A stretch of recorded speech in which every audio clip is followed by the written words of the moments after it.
तर छत्रपती संभाजीनगर शहरामध्ये माननीय पोलीस आयुक्त प्रवीण पवार सर, झोन 2 चे डीसीपी माननीय Shri Prashant Swami sir, ACP Shri Pagare sir यांच्या मार्गदर्शनामध्ये आमचं सिडको पोलीस स्टेशन काम करत आहे।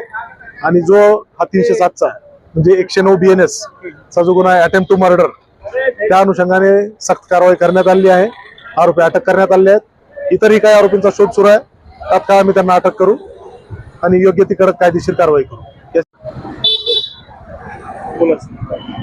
काय सांगा सर, आज आपण या ठिकाणी आरोपींना आणलेलं आहे। छत्रपती संभाजीनगर शहरामधील कॅनॉट जो परिसर आहे, या परिसरामध्ये शहरातील सर्व भागातील तरुणाई येत असते। तर तरुणाईनं या ठिकाणी येणं अपेक्षित आहे। इथं मोबाईलची दुकानं आहेत, खाण्यापिण्याची दुकानं आहेत, नाश्त्याची दुकानं आहेत, ते करणं अपेक्षित आहे। याच्या व्यतिरिक्त जर कुणी जर विनाकारण या ठिकाणी येऊन चहा पिण्याच्या कारणावरून किंवा इतर कुठल्याही कारणावरून जर भांडणं करत असतील, चाकू छुरी चालत असेल, तर त्या ठिकाणी कायदा सक्षम आहे आपले उत्तर देण्यासाठी आणि त्याप्रमाणे आम्ही योग्य ती कारवाई करू। योग्य कलमांवर गुन्हा दाखल झालेले आहेत, 307 चे गुन्हे आहेत एक, आणि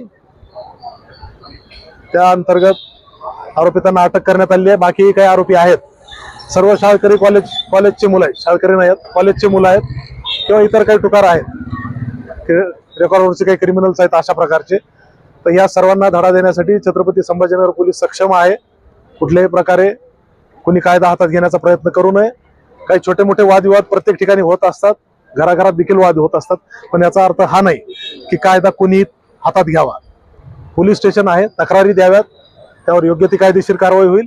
स्वतः जर न्यायनिवाडा करण्याचा जर कोणी प्रयत्न केला तर योग्य कडक कारवाई करण्यात येईल। आपण जे पाहताय हे जो 2 दिवसांपूर्वी जो गुन्हा घडलेला आहे, त्या अनुषंगानं त्या गुन्ह्याचे जे घटनास्थळ आहे, ते घटनास्थळाची पडताळणी आहे। आरोपी कोणत्या दिशेवरून कोणत्या दिशेला गेले, या अनुषंगानं जे आरोपींची मुवमेंट झालेली आहे ते CCTV मध्ये कॅप्चर करण्याच्या अनुषंगानं, त्याचे पुरावे गोळा करण्याच्या अनुषंगानं आहे। त्याचप्रमाणे याच्यात जे हत्यार वापरले गेले आहेत, त्यातलं एक हत्यार जप्त आहे, दुसरं हत्यार जे आहे ते जप्त करण्याच्या अनुषंगानं आम्ही झडती मोहीम अशा प्रकारे राबवलेली आहे। आरोपी आमच्या सोबत आहेत। आरोपींनी जे ठिकाणं दाखवले त्या अनुषंगानं पुढील कामगिरी चालू आहे। तरुणांना माझं हेच आव्हान राहील की तरुणांनी योग्य वयात योग्य शिक्षण घ्यावं, आई वडिलांचे स्वप्न पूर्ण करावेत, चुकीच्या कामगिरीत गुंतू नये। चुकीच्या कारवाईत गुंताल, मित्रांसाठी म्हणून तुम्ही इथं याल, भांडणं कराल, एकमेकांशी भांडणातून जर चाकूछुरीचा वापर होत असेल तर ही विचार करण्यासारखी गोष्ट आहे। मध्यमवर्गीय चांगले सुसंस्कृत घरातली मुलं आहेत, काही रेकॉर्डवरचे क्रिमिनल्स आहेत, तर स्वतःच्या जीवाला धोका होईल अशा प्रकारचं कृत्य करणं बिलकुल अपेक्षित नाही। विचार करायला पाहिजे की घरी आपल्या आई वडील वाट बघतायत, कुटुंबीय वाट पाहतायत, तर ही गोष्ट व्हायला नाही पाहिजे। याच्या अनुषंगानं भांडणं झाले तर या पोलीस स्टेशनला या, तक्रारी द्या, आपल्या तक्रारीवर योग्य ती कायदेशीर कारवाई होईल। परंतु अशा प्रकारे भांडणं करून स्वतःचा जीव पणाला लावणं योग्य नाही आणि इतराचा जीव सुद्धा धोक्यात घालणं योग्य नाही। असं असेल तर पोलीस दल योग्य कारवाई करण्यास सक्षम आहे। एवढंच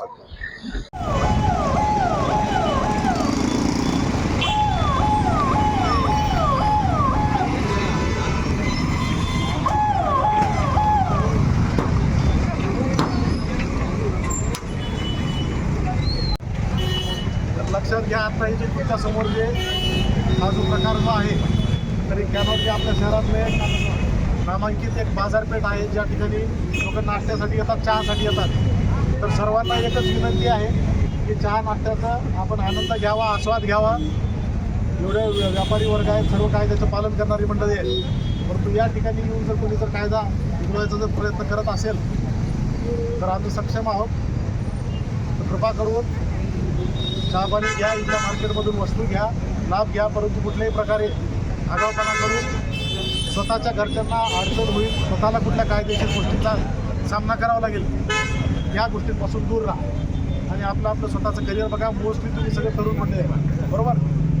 तर गाव खेड्यावर आलेले आहेत, तिथं शहरातले काही आहेत, तर सगळे सुसंस्कृत घरातले आहेत। तर आपापल्या सर्व शिक्षणाचा लाभ घ्या, येणाऱ्या पुढल्या करिअरचा विचार करा।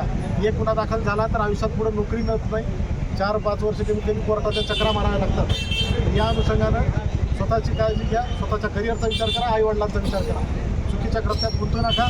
काही झालं तर कायदा आपलं काम करेल, त्यावेळेस तुम्हाला तिथून पुढे पश्चाताप होईल याची तुम्हाला शासन तुम्हाला सर्वांना प्रेमाचा हा सल्ला आहे. धन्यवाद.